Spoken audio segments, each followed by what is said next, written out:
Picture this. You're driving home from work, you're tired from the day, and you think to yourself, I'll just speed up a little to get home faster. In theory, this makes sense, but how much time are you really saving? Well, research has shown that if you're on a 10-kilometer journey, you would save 47 seconds of your total commute time by increasing your speed from 60 kilometers an hour to 65 kilometers an hour. If you're going 80 kilometers an hour and increase to 85 kilometers, you're only saving 27 seconds of time. Now that is time saved technically, but at what cost? Again, research has shown that travelling at speeds of 5 kilometers over the limit in urban areas could almost double the risk of a crash, and going 20 kilometers an hour over the limit could increase the risk of a crash by almost 32 times. And let's say you're driving a little over the speed limit and get stuck behind a car who's going the limit. Speaking for myself here, I find that I'll get frustrated and maybe have a little bit of silent road rage to myself about how I'm not going to be able to save that extra 47 seconds of time at home. This world moves fast, too fast for us to keep up. So how can we break away from this fast-paced living and enter into rest, into a life that's slow and overflowing with love and compassion? And how does living slower and pausing help us to be more like Jesus in the way we live? That's what I want to talk to you about today.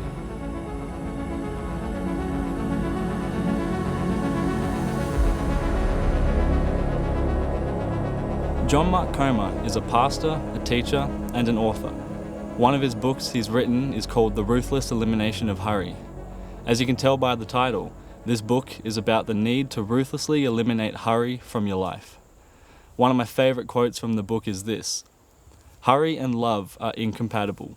All my worst moments as a father, a husband, and a pastor, even as a human being, are when I'm in a hurry, late for an appointment, behind on my unrealistic to-do list, trying to cram too much into my day.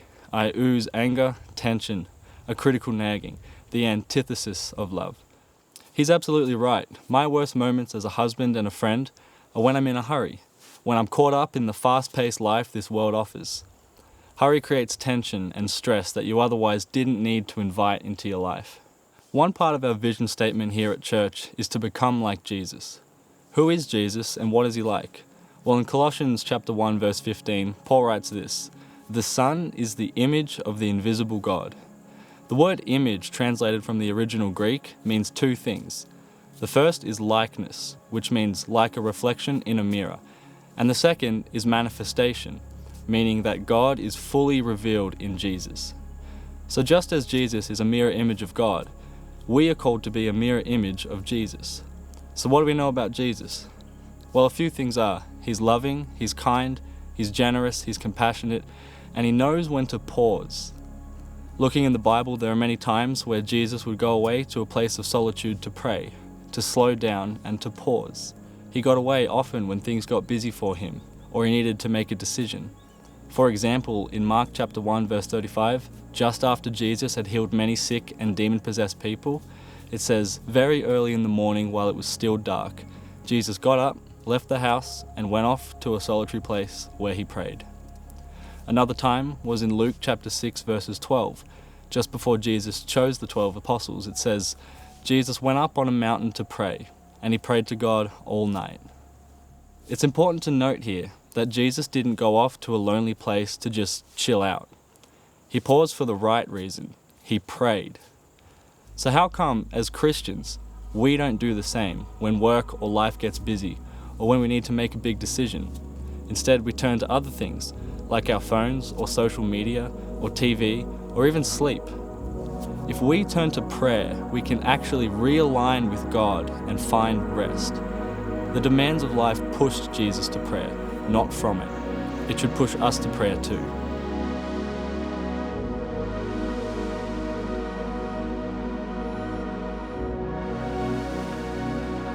So back to the question I asked at the beginning: how does living slower and pausing help us to be more like Jesus in the way we live? To answer that, I want to take a look at another great healing story in the Bible. It's in Mark chapter 5 from verse 21, but I'll just paraphrase. Jesus was on his way to the home of a synagogue leader named Jairus, who had a sick and dying daughter. There was a large crowd around him, but as they were going through the crowd, a woman who had been bleeding for 12 years touched his clothes. Jesus stopped, turned, and asked who touched him. Then once he found who touched him, he turned to the woman and spoke with her. I can imagine at this point Jairus would have been feeling pretty impatient. His daughter was dying, but here Jesus was allowing himself to be interrupted. We know how the story ends. Jairus' daughter dies, but Jesus miraculously raises her from the dead. Anyway, the point I want to take from this story is that Jesus lived at a pace that allowed him to be led by the Holy Spirit.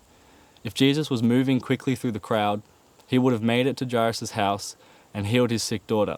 But he would have missed this other woman who so desperately needed a touch of Jesus in her life. So if we live a fast-paced life, we're going to miss things in life, important things, those things being people. It's our duty as Christians to make disciples of all nations, but we can't do that if we live in the fast lane. We need to slow down, pause, pray, and allow space and time for the Holy Spirit to speak to us, so we can make a difference in this world.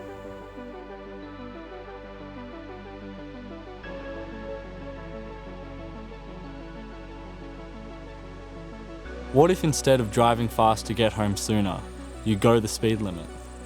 Suddenly you'll find that you don't get stuck behind the slow car. More often than not, you are the slow car. Once you make that conscious decision to go slow, your whole mind frame changes. Instead of road raging and getting frustrated, you can think and you can pray. Jesus lived his life in the slow lane, and because of it, he was full of love and compassion, and he never missed an opportunity to be interrupted. If you live your life in the slow lane, then you are allowing yourself to be available for when the Holy Spirit needs to speak to you, and allowing yourself to be interrupted by what really matters.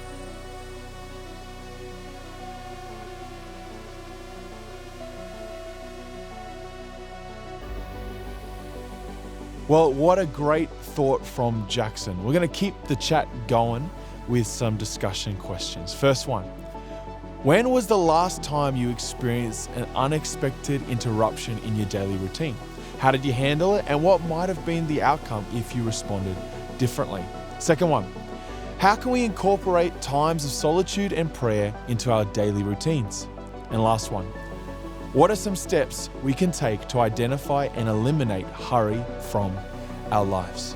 And then, once you've done those, there's some prayer points that you guys can pray over as a group. Thanks for tuning in, and we'll see you next month.